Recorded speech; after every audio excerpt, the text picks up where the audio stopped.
Tonight I want to talk about I want to give some viewpoints out in areas that we're not used to looking at. So just bear with me and see if you can follow and experience what I'm talking about while I'm speaking. I want to differentiate between the difference between perceiving something and knowing something. Perceiving something is perceiving it in present time right now. I can perceive you there. You know? I can locate your body and then put it aside, and then I can look at your energy field, and that will dictate what your potential is. Because if you've got a ceiling of energy only up to, say, that level before you succumb, that's how far you can go. That's what you can experience. If you've got in your energy field, you've got potential 8 there, well, that's going to be it goes solid on you, and you can't handle subtle things. No? So I look at your energy field, and it tells me a hell of a lot about you. Then, but the body then is just a lot of cells. It's just made of cells. Cells of the brain, cells of the body, the skin, the internals, everything. Nervous system. Mostly the nervous system I'm talking about. Cells. So as the cells are activated, then it affects your thinking. It affects your emotions. It affects your energies. You know, sometimes you wake up, you're willing to slay a few dragons, and then all of a sudden you haven't got the energy to frighten a mouse. And this is just cellular reaction. It is just cellular reaction. I'm not being scientific about it. I don't study the subject. I've just found out by inquiry of practicing techniques that could lead me closer to the basic cause of what motivates people and what they can do about it to change their life. If you can't change your life, you tend to get a bit bored with it, and you look for diversions. Any of you do that? Mm. Huh? Yeah. You get bored with your life, you look for something to occupy your mind. Is that true? Yeah. You don't get what it is, just something different. Did I get that? Yes. I'm a bit deaf, and sometimes you've got to speak a bit louder to me to hear. Did I hear that? Yes. Thank you. Okay. So that's perception. You can look and perceive a person. You can perceive what's physically there. You can perceive their energy, that's physical. You can perceive their body, that's physical. You can perceive their mind, which is just a lot of pictures, or a potential. The energy will dictate what pictures they have in their mind. So if you look at somebody, Bill meets Mary, and he looks at Mary, then he's looking for someone ever since he got too old for Mum to look after him. You know? Maybe that was the case. It's not always the case, but say it was the case. So he'd be looking for someone that would have the same maternal instincts that Mum would. He wouldn't be looking for a mother with 3 children because she's already expressing it. He'd be looking for someone who he could culture and become a little boy with, and bring out that motherly instinct and make him feel okay about that he didn't really mature very well. Okay? He never there wasn't too much distance between himself and the feeding apparatus that his mother had. Get down to real cold facts, you know? The real basic stuff. So he might do that. He might say, oh well, I don't have a lot of admiration for myself. I'm uncertain about who I am, about my personal worth to society, to myself. I want somebody to give me a lot of attention and admiration. So I'll get you to, like Jen was giving me a lot of admiration, didn't she? She's trying to get you to give me some admiration, but it's failed because it's not going to happen. People like to know themselves. They like to know, perceive and know. They don't. Everyone wants to tell everybody how someone else is, or who they are, and what they're doing, and so on and so on. And what they really want to do is find out and look for themselves. They like to experience something and understand. And when you can really experience someone's pictures and really go into an agreement with a person, that I go into agreement with you that we're both interested in AFL football. You know? So what I've got to do is slowly and gently get you interested in AFL football. No, I'm interested in AFL. So I've got you really getting interested in it. I don't know anything about football. Yeah, you know what football is, do it, but you could know if I talked about it to you and I talked about the different characteristics of the different players, said they're not just footballers, they're real people. And each one is different. And each one thinks about playing their game differently. And each one's got a quality and a character and an ability that the others haven't got. That's why they're in the team. Otherwise you wouldn't have football. Everyone's a little bit different. This one's got an ability the other one hasn't got, and so on. And the fun is being able to define the difference in their abilities and the difference in the quality of their ability to create effects on the football field. But only when you could look. People get so fascinating. How could you possibly be introverted? How could you be worried about your life? How could you be concerned about who you are? How could you be concerned about getting people to impress people? If your really attention was on understanding people, and if you found that was the most fascinating subject you've ever struck in your life, it's endless, just trying to understand somebody. Because you understand, I understand you today, but something's going to happen to you before tonight, tomorrow, and you're going to be different. So if I assume you're the same as what you are when I first see you tonight, I could be wrong.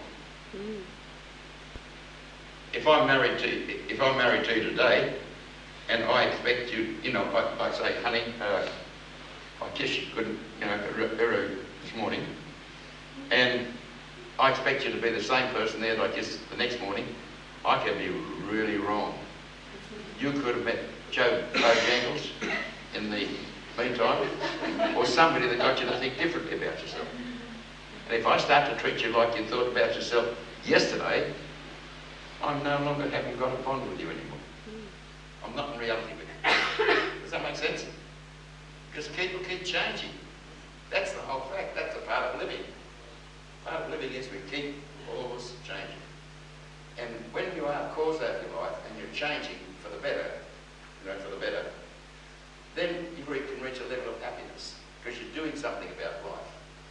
But if you're stuck in being an effect of life, or the whole period of your what's name, mostly effect and not enough cause, it gets very boring.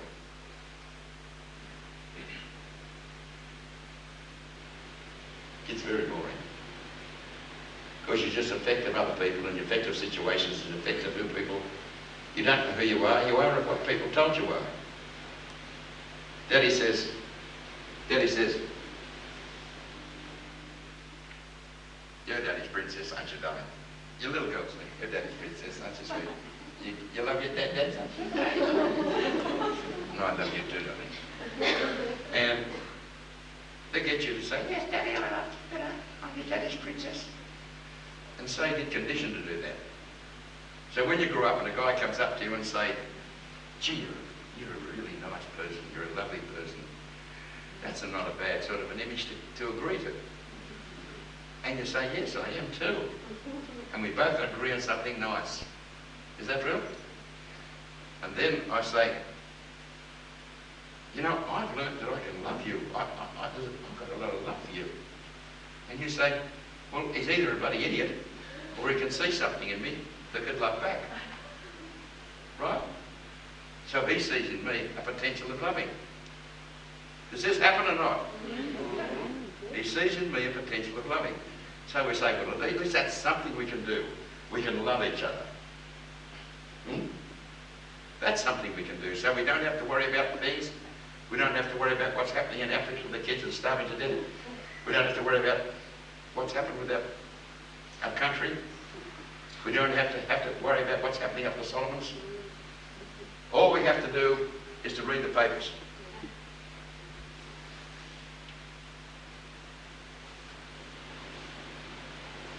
And that'll tell us everything. Well, history is seldom truthful. History is seldom truthful. It's changed to suit the person who promoted the history. And when you read the paper, they're discussing something that's happened. What happened was that this person was knifed up and so, and this other one was shot, and this lady was assaulted, and this other one was raped, and this politician was crook, and this corporate organisation misused the money of all the investors, all the old people sometimes with all the money they've got. And what about the humans just because they can't, they're too old to make more money. And you're going to let them off with a caution. You get really nasty about the injustice of life. Have you ever noticed if you ever start to play a good game, somebody likes to take it from you? They'd like to destroy it. Have you noticed that? Somebody else wants to join you, but those that can't rise up to your game level will try to destroy the game level because they can't rise to it. Does this make any sense to you? Am I talking too fast? You understanding what I'm saying? They will tend to drop it down because they can't rise up. They can't rise up to the level, so they'll try to destroy your game. So you get people there are some people that involved in 3 of the actions in life, which is to start, change and stop. Some people just like to start things. When they start them, they don't worry about what happens to them after they've started them. A lot of salesmen will say something, but when something goes wrong and you want some advice or help them, they're not available. They're only there to start things. Another type of people are there to stop things. What I've got to do is to stop things. It's justified for starting, and it's justified for stopping, or considered to be justified. So the whole life is based on stopping things, and that's what my job is. I'm very good at stopping things. You know, there are people who make a living doing that, stopping things. Another one is the idea of I can survive, make a lot of money, become wealthy and successful in other people's pain.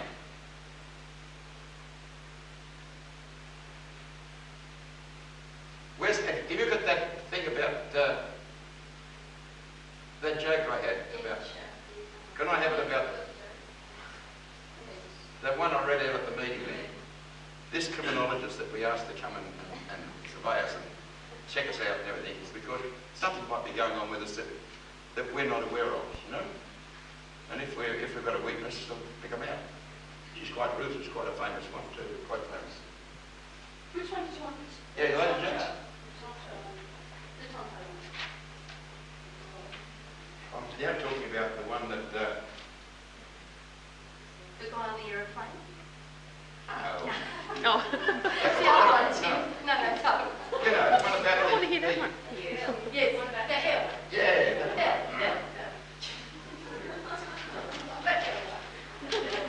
Thank you. So, this criminologist got a sense of humour, so they set me up this couple of jokes here. This is one, and it's not bad. Concerning with people that make a living out of someone else's misfortune. You know? All right. Thank you, Robbie. Okay. This is the joke she set up. An engineer died and ended up in hell. He was very displeased at the poor level of comfort in hell. He began to redesign and make improvements, and after a while they had flushing toilets, air conditioning and escalators. Everyone in hell got to him and he became very popular. I've got to read them out because I can never remember a joke. It's always been a liability of mine. Everybody around me can remember jokes I can never remember. Now I've got something to read. My moment of joy. One day God called to Satan and gave to have a jab at him. So how's it going down there in hell? Satan replied, hey, things are just great. Fabulous, actually. We've got air conditioning and flushing toilets and escalators and all, and there's no telling what this engineer is going to come up with next. God was surprised. What? You've got an engineer down there? That was a mistake. He should never have gotten down there in the first place. Send him back up here. No way, replied Satan. I like having this engineer. I'm keeping him. God threatened. Send him here now or I'll sue. Satan laughed. Yeah, right, okay. But where are you going to get a lawyer?